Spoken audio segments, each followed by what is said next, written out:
Hello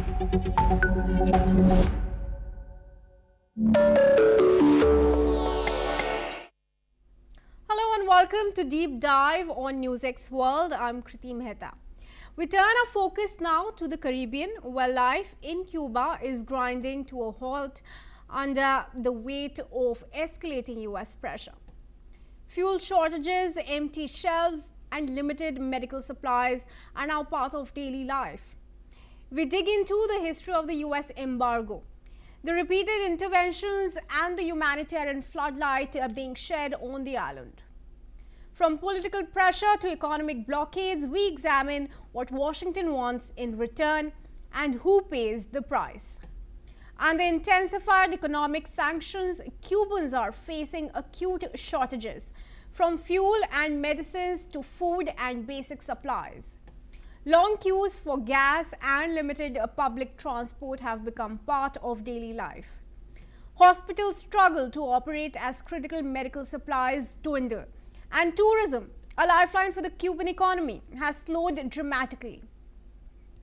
So what are the current embargoes and restrictions? As of February this year, the United States enforced an economic comprehensive embargo on Cuba, significantly strengthened under the Trump administration. Central to these measures is a fuel blockade that restricts oil supplies alongside strict controls on banking, trade, and travel, with Cuba remaining designated as a state sponsor of terrorism. The January 2026 executive order also targets third country oil suppliers, including Mexico, contributing to widespread fuel shortages and power outages across the island. Other key components include restrictions on financial transactions and remittances to military-linked entities, continued enforcement of the embargo in place since 1962, with only licensed trade permitted, and targeted penalties such as visa bans on officials involved in repression and sanctions on listed Cuban entities. And in a new turn in this crisis, President Donald Trump has called Cuba a failed nation and urged the island's leaders to strike a deal with the United States despite refusing to rule out future actions. Listen in. Cuba is right now a failed nation. They don't even have jet fuel to get for airplanes to take off. They're clogging up their runway. We're talking to Cuba right now. They have Marco Rubio talking to Cuba right now.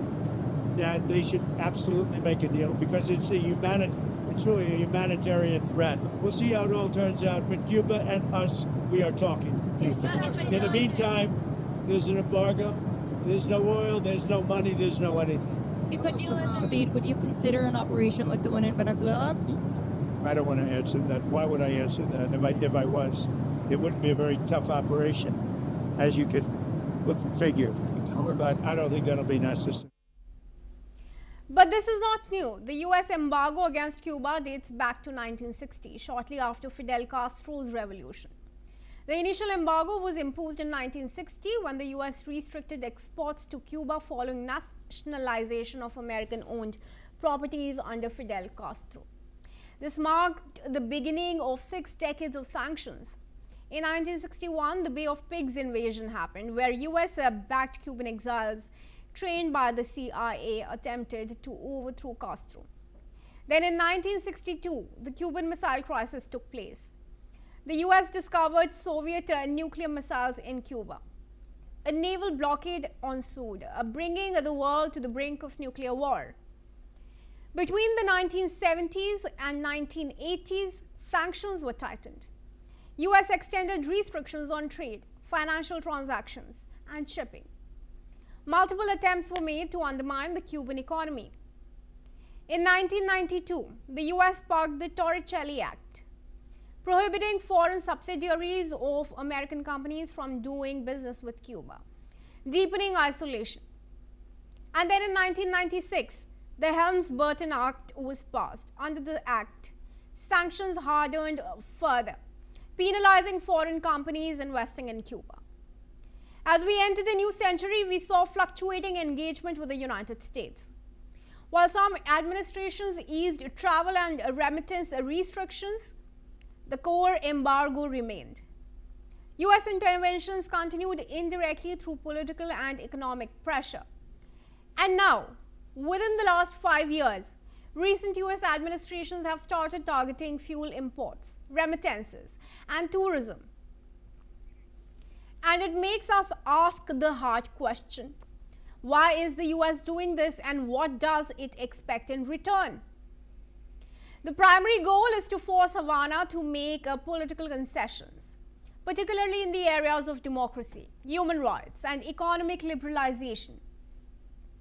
Washington hopes that economic pressure will limit the Cuban government's influence in Latin America, reduce support for regimes it considers hostile, and open up new markets for American interests once Cuba implements reforms. Latin American countries have also reacted to the crisis. Nations like Mexico, Venezuela, and Nicaragua have called for an end to US sanctions, warning that the pressure only deepens Cuban suffering and hurts regional stability. At the same time, Cuba remains dependent on foreign support for fuel and food imports, making the humanitarian flows critical. So what does this escalation mean for US-Cuba relations?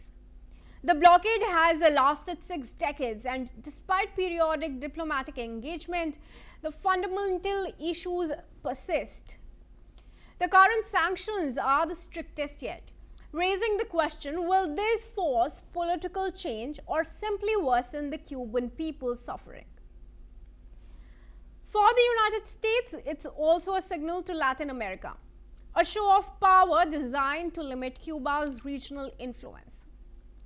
Critics warn such pressure could isolate Washington diplomatically and fuel anti-US sentiment. A very important point that is generally missed out during such a diplomacy is the human cost, which is being felt now more than ever. Shortages have spurred civil society and international organizations to step in.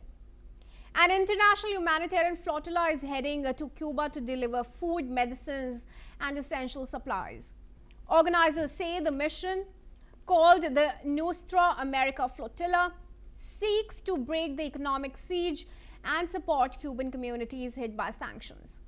Over 800 tons of aid, including rice, milk, and sanitary supplies, are expected to arrive in Havana harbor. All eyes will be on humanitarian flows, Latin American responses, and whether Washington will push hard or offer flexibility. The Cuban crisis is showing that economic pressure is a double-edged sword.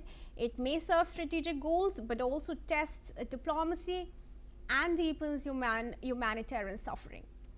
The big question: can sanctions drive real change, or do they only make life harder for ordinary Cubans while pushing the limits of international law? We are now joined by a guest from the Nostra America Flotilla to discuss the crisis, the humanitarian response, and the future of US-Cuba relations. Joining me is James Schneider, Communications Director at the Progressive International, member of Nostra America Flotilla. He joins us from London. Thanks very much, Mr. Schneider, for joining me in this discussion. Thank you for having me. Let's start with the discussion. Now, President Trump has characterized Cuba as a failed nation, an assessment that's often used to suggest that the country's current instability is a result of internal mismanagement. From your standpoint, how can we objectively differentiate between a state that has failed through internal collapse and one where essential systems such as the power grid and medical infrastructure are being systematically restricted by external economic measures?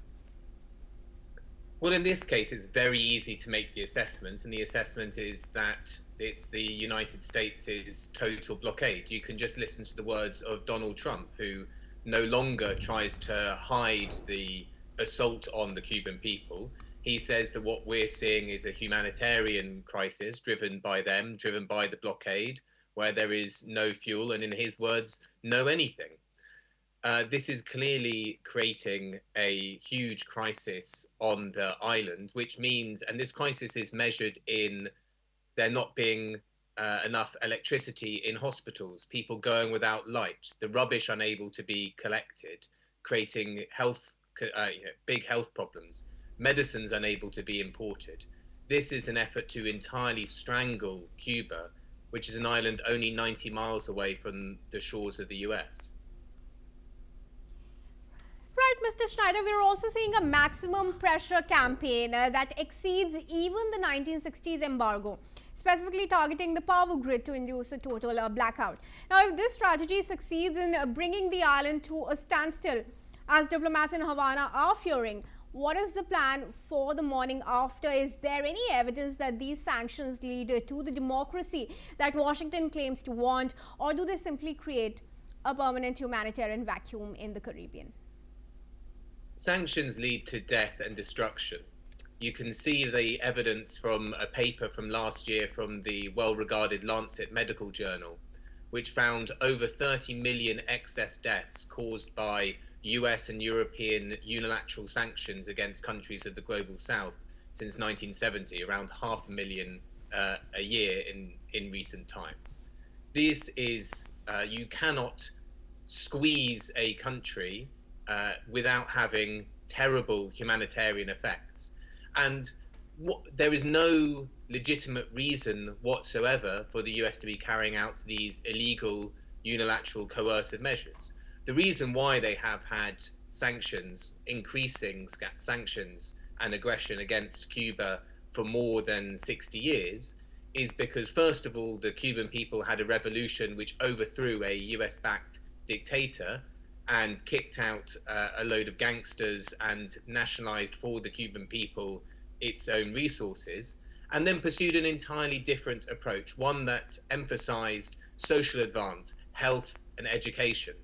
Cuba has a life expectancy, despite being a relatively poor country under siege, comparable with the United States because it has prioritized the health and well-being of its citizens. And it is that example that successive US administrations have found so odious and so hateful. Sure. Now, Russia and China are also having talks to send aid to Cuba, forging a path that is directly against the terms set by the US president. Could deeper Moscow-Beijing involvement shift the geopolitical balance in the Caribbean? Or can it really trigger a response stronger than the US? Well, other countries of the world are desperately needed to step up to the plate. Look at Cuba's history. Cuba has a very strong claim to be the most solidaristic country in the world. If there is a medical crisis anywhere, Ebola, COVID, it is Cuban doctors that are there on hand to help. When there was the fight against apartheid in Southern Africa, it was Cuban fighters whose bodies were on the line. So all of the countries of the world should step up. But yes, in particular, China, as the world's biggest industrial power, must do more, but also is. It has delivered humanitarian aid, rice and solar panels to Cuba, and much more is needed. And I think clearly the United States is acting as a global bully that seeks to undermine the sovereignty of any state that wishes to take a different path. And therefore, all countries of the world need to club together to stand up to this bully. And that means right now defending the Cuban people's right to self-determination. All right, sure. Finally, what message would you send to other nations who are watching to see if the US still holds absolute veto power over Caribbean trade?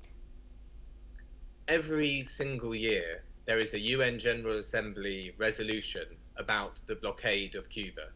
And every single year, somewhere in the region of 190 countries on Earth vote that the blockade is wrong. It is time for all the nations of the world to step up and help break that blockade. Yes, they are under threat from a violent US state, but it must be broken. It must be broken for the Cuban people who are suffering right now under this strangulation campaign. But if the US can just decide to remove any government that it likes, who will be next? The peoples of the world should be allowed to decide their own path and freely develop along those lines in mutual respect with one another. And that, it seems to be, what the United States is most violently against. All right, Mr. Schneider, thanks very much then for joining us and for speaking to us here at NewsX World. Thank you for having me. With pleasure. And viewers, that's a wrap on this edition of Deep Dive. Stay tuned to NewsX World as we continue all news and updates from across the world.